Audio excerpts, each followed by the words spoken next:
Hey, what's going on everybody? Blurry here, and today I'm going to be going over some of the best seasonal weapons you're going to want to get your hands on before they go away in the Witch Queen expansion. So for those unaware, Bungie has announced that with the launch of the Witch Queen, we would be losing access to all Season 12 through Season 15 content. Now that includes Season of the Hunt, Chosen, Splicer, and Lost. However, we're going to be focusing on gear from Seasons 12 through 14 as I feel they hold better gear. So with that said, let's get right into it. So we're going to start it off with the 3 weapons I think you should be looking out for from Season of the Hunt. The first one is going to be the Friction Fire Submachine Gun. This is a 600 RPM SMG, which is in a category that is a bit underused compared to its 750 and 900 RPM siblings. However, this weapon does contain some pretty solid perks like Subsistence and Threat Detector in the 3rd column, and Rampage, Vorpal, and even Wellspring in the 4th column.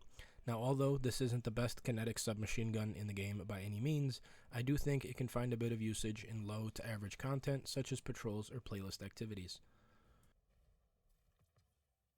The next weapon we're going to be discussing is none other than the Deafening Whisper Energy Grenade Launcher. Now, what I think makes this grenade launcher one of the most desirable weapons in this video is the fact that this is the only non-sunset wave frame grenade launcher we have in the game. On top of that, it contains an incredible perk in the 3rd column known as Ambitious Assassin, which, when defeating an enemy and reloading, will grant you 2 shots in the magazine instead of 1, allowing for fast, consistent back-to-back shots as long as you defeat at least 1 enemy with 1 of the 2 shots. Now, paired with Ambitious Assassin, I would recommend either Wellspring for ability regeneration or Threat Detector for faster reloading. Auto-loading isn't a bad option either, but do note that it does not stack with Ambitious Assassin, so it will not grant you 2 shots when stowed.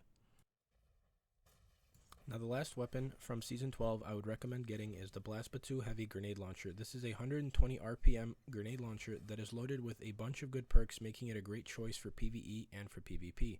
For PvE, I think something like Spike Nades, Clown Cartridge, or even Threat Detector, paired with perks like Auto-Loading or Disruption Break, are great for DPS or high-end PvE content. Or if you're looking for an ad clear heavy, go with something like Proximity Nades, Clown Cartridge, and Chain Reaction. It's a solid way to clear out a room full of ads in no time. As for PvP, I'd have to say that Quick Draw and Chain Reaction is the role I'd personally go for, allowing you to tag up some other opponents nearby with Chain Reaction, making it an easy cleanup with your primary or help from a teammate. I do have honorable mentions for each season, and for Season 12 is the Royal Chase Energy Scout Rifle. Although the perk selection may not be the greatest, in the Witch Queen expansion we will be seeing a Scout Rifle anti-barrier mod, so it will make this weapon slightly more desirable. Grab one if you're in need of a solid Void Scout Rifle. So now that we've looked into Season of the Lost, we're going to move into Season of the Chosen. To start off is arguably one of my favorite submachine guns in the game, and that is the Extraordinary Rendition. Not only is this one of my favorite looking submachine guns in the game, but this is also a 750 RPM SMG, making it a great choice for both M&K and controller players in terms of recoil and control. This weapon has some of the best perk options available on an SMG, such as Subsistence, Overflow, Surplus, and even Outlaw in the 3rd column, and great damage dealing perks in the last column such as Multi-Kill Clip, Rampage, One for All, and one of my favorites, Frenzy. Once you get a damage perk procced on this weapon, paired with either a mag perk like Overflow or Subsistence, or a reload perk like Outlaw or Surplus, this weapon absolutely shreds through enemies.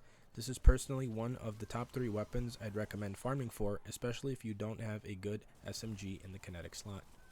The next weapon we're going to be going over is the Void Lightweight Frame Bow, known as the Imperial Needle. Love or hate lightweight frame bows, this is one that with the right roll will allow you to deal huge damage on enemies, exceeding that of a precision frame bow while being able to fire faster. Now, unfortunately, there isn't many good damage perks on this, so really the main perks you're looking for here are going to be Impulse Amplifier or Archer's Tempo for that fast draw and reload time, paired with Frenzy for your damage perk. Although, depending on your build, maybe something like Wellspring in the 4th column wouldn't be the worst either. Now, the last weapon you're going to want to farm from Season of the Chosen is going to be the Code Duello Rocket Launcher.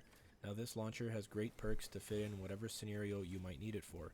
Want to clear ads? Try something like Impulse Amplifier for that faster rocket travel, as well as an increase to reload speed, and pair it with Chain Reaction in the 4th column. Or even Ambitious Assassin with another perk of your choice. What about DPSing a boss? Use something like Impact Casing and Field Prep for the extra reserves, or Auto-Loading, and combine it with Lasting Impression or Cluster Bombs. Overall, a rocket launcher that looks great and has great perks, and also pairs with the Wolfpack rounds from the Gjallarhorn. The honorable mention for Season 13 has to go to the Threaded Needle.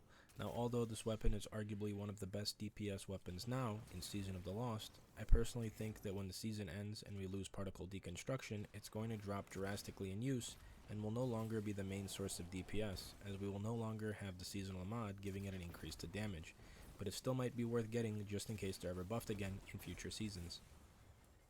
Alright, so last but not least, Season of the Splicer weapons. We're going to start off with easily one of the best weapons on the whole list, and that belongs to none other than the Ignition Code Special Grenade Launcher. This grenade launcher is one of the best in the game simply because of one rare perk that is only available on this grenade launcher, and that perk is Slide Shot. Slide Shot on a grenade launcher of this kind absolutely busts PvE and PvP with the instant reload after sliding, allowing you to get off consecutive shots without having to sit through an annoying reload animation after every shot. Now, taking a perk like Slide Shot and combining it with perks like Vorpal, Frenzy, Demolitionist, or One For All in the fourth column adds to the lethality of this weapon. But what truly makes or breaks this gun is not only if it has Slide Shot, but if it comes with Spike Nades or Blinding Nades. Blinding Nades has been one of the most busted perks on grenade launchers for multiple seasons, being used and almost required in all endgame content such as Grandmaster Nightfalls. The combination of Slide Shot and Blinding Nades made Ignition Code one of the most popular and desired grenade launchers in the game. If there's even one thing you should try to get your hands on from this video, I'd highly prioritize this one. The next weapon is personally a PvP favorite of mine, and that is the Grid Skipper Pulse Rifle. It is a 540 RPM rapid fire pulse that with the right perks will demolish opponents in the Crucible. Now, although there are a few good damage perks in the fourth column, the third column really lacks any good PvE perks. In my opinion, this pulse rifle really shines in PvP. Taking perks like Tunnel Vision, Heating Up, or Killing Wind with something like Multi-Kill Clip or even Adrenaline Junkie now after the buff. Now, if you don't enjoy PvP or play it often, I would recommend maybe skipping out on this gun and trying to get some of the other ones on the list instead. Finally, the last weapon on the list, the Chroma Rush Auto Rifle. This is a 720 RPM kinetic auto rifle that I think is truly the best one in the game. With excellent perks in the third and fourth column, this weapon is great for PvE and for PvP. Grab Feeding Frenzy or Subsistence in column 3 with Rampage in the fourth, and you'll have yourself an absolute killing machine in PvE. Dynamic Sway Reduction or Tunnel Vision along with Kill Clip, and you'll have one of the fastest time to kill weapons inside of the Crucible. So with that said and done, if you want to know how to obtain or farm these weapons, you're going to have to go and dig into your quest tab, use your Cryptolith Lure for Season of the Hunt weapons, Hammer of Proving for Season of the Chosen weapons, and the Splicer Gauntlet for, you guessed it, Season of the Splicer weapons. You can run the Battlegrounds in the Vanguard playlist for Chosen weapons, as well as Override and Expunge missions for Splicer weapons. You can also decode Umbral engrams in the Helm for all the weapons listed as well. Side note, if you run out of hammer charges or decrypted data to focus your Umbrals, you can also go into the active season section of the Prismatic Recaster and focus seasonal weapons using a few legendary shards and Parallax Trajectory. However, be advised that not every weapon drops from these. Tools of the Hunt will drop Friction Fire, Royal Chase, and Deafening Whisper. Tools of the Chosen will drop Extraordinary Rendition, Far Future, and Threaded Needle, and the Tools of the Splicer will drop Chroma Rush, Ignition Code, and the Sojourner's Tale. So with all that comes the end of this video. If you enjoyed or found it useful in any way, feel free to leave a like or a comment, as it will not only help out the channel, but help get the video out to others as well. Also, if you'd like to stay up to date whenever I upload more videos, such as this one, feel free to hit that subscribe button. Until next time, thank you for watching, and I'll catch you in the next one. Peace.